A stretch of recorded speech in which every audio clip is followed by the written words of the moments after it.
ભક્ત ગોરા કુંભાર. ધર્મનું અપમાન છે, ધર્મનું અપમાન છે. મારા નામે ખોટા નિયમો અને રિવાજો ચલાવે છે આ મનુષ્ય.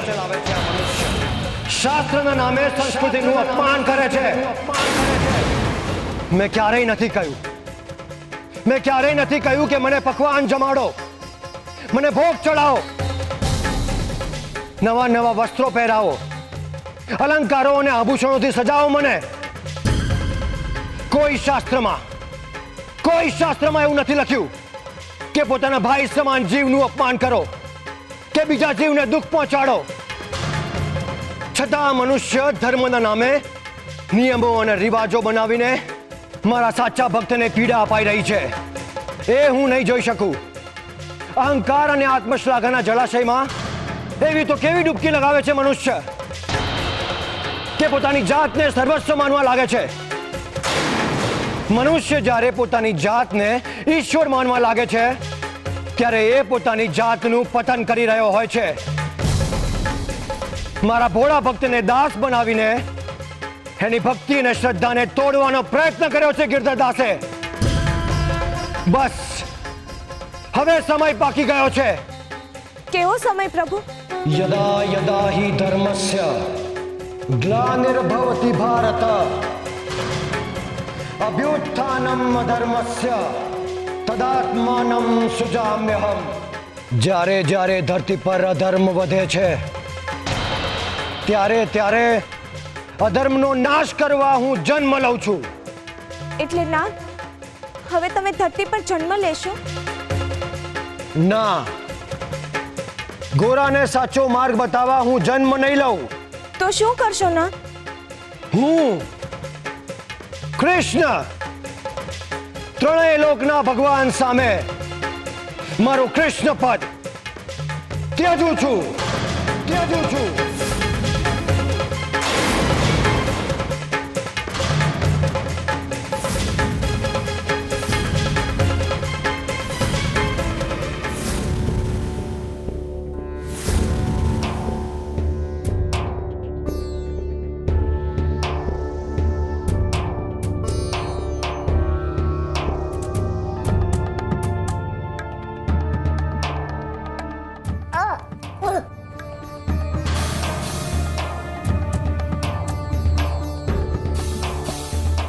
સુરા બાપા,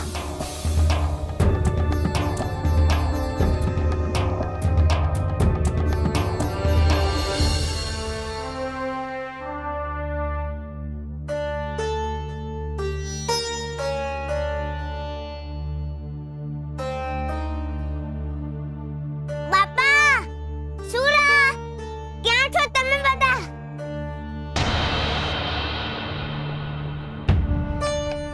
બાપા, સકરી કાકી, રેવા કાકી, બોગડ કાકા, દેવી, ક્યાં છો તમે બધા?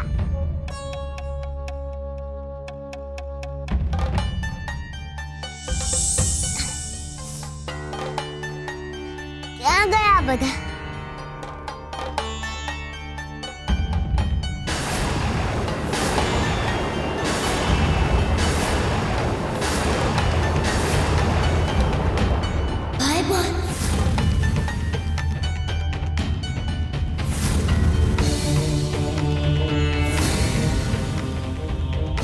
ક્યાં ગયા બધા?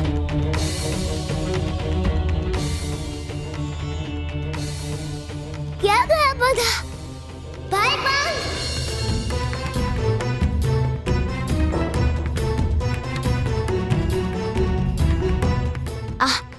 આ કઈ જગ્યા છે? ચોરો કઈ ગયો? ગામ ક્યાં છે? બાપા, સુરા, એ બધા ક્યાં છે? ભાઈબંધ, મને બહુ બીક લાગે છે. તમે ક્યાં છો? તમે મંદિરમાં કેમ ના? મારો હાથ કેમ ના સાંભળતા તમે? બાપા, સુરા, ગામમાં કોઈ નથી. એ બધા ક્યાં વયા ગયા છે? હું હવે એકલો પડી ગયો છું. તમે મંદિરમાં કેમ નથી?